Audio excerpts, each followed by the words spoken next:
Hello students, today we will discuss a few points about the shares which will lead to the cancellation of the membership of the shareholder. So number one is surrender of shares. Surrender of share is a condition where the member himself wants to return the shares of the company. It means this is a voluntary act of the member where he do not want to continue with the membership of the company and he return the shares of the company. This condition comes if there is no option other than forfeiture of shares. Only partially paid up shares can be surrendered, right? But these surrendered shares can be reissued by the company. Normally, it leads to the reduction of the capital. Therefore, companies avoid the surrender of shares. But a member with his wish can surrender his shares to the company. Now comes the transfer of shares. Transfer of shares again is a voluntary act of a member. A member who wants to transfer his shares to another person, he can sell them off or he can gift them as free of cost. But in both the conditions, transfer is compulsory. In case of public companies, shares are freely transferable according to the provisions in the Article of Association, but in case of private companies, there are some restrictions on the transfer of shares. The person who wants to transfer his shares is called transferor, and the person who wants to purchase those shares is called transferee. So, if a member has to transfer his share, he has to apply it to the company on an application form which is available with the company. This application form is called instrument of transfer.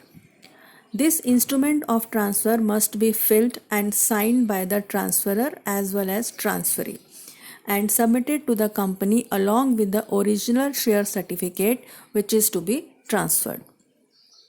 The transferor has a choice.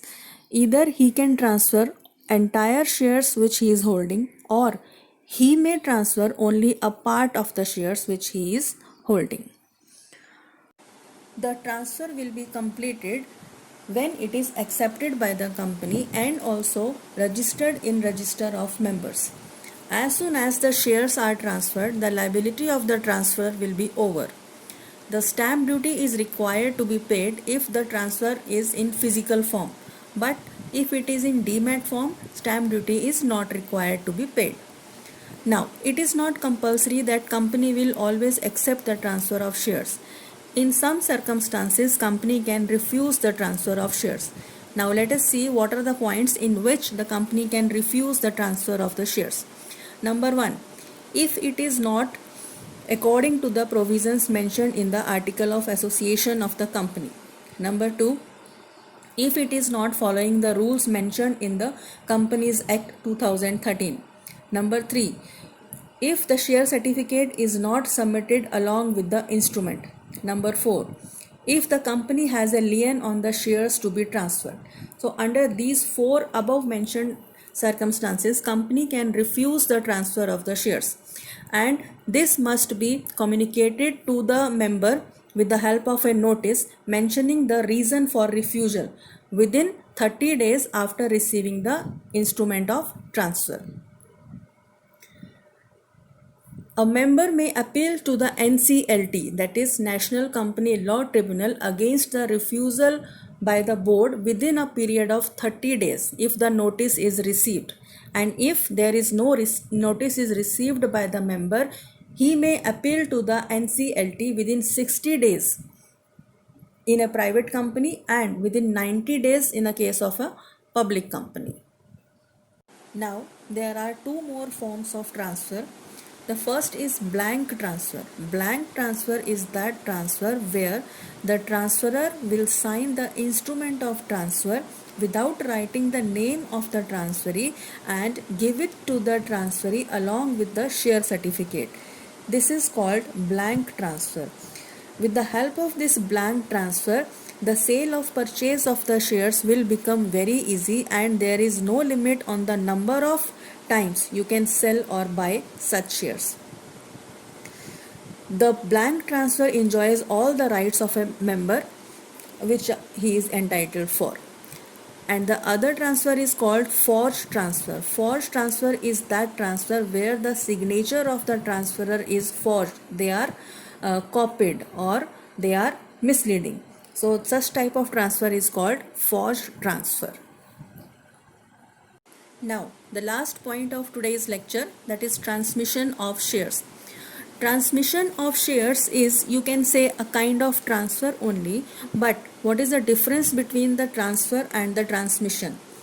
Transfer is a voluntary act, but transmission is not a voluntary act. It takes place automatically due to the operation of law in some special circumstances. These circumstances are as follows. Number one, in case the death of the member, when the shareholder dies, that is the first condition. Second, if the shareholders become insolvent, when he has no funds to pay his liability, that is the condition of insolvency. And the third is insanity. Insanity where the person is not mentally fit to take his correct decision. So that is the condition of insanity. So in these three conditions, shares will be automatically transferred to the next legal successor of the member. There only one party will be involved. In case of death, the party will be the legal heir of the member. In case of insolvency, the official receiver appointed by the court, and in case of insanity, the guardian of the member will be the official receiver of the shares of that particular member. The original liability will transfer to the new member, and there will be no need to submit the instrument of transfer and no need to pay the stamp duty also.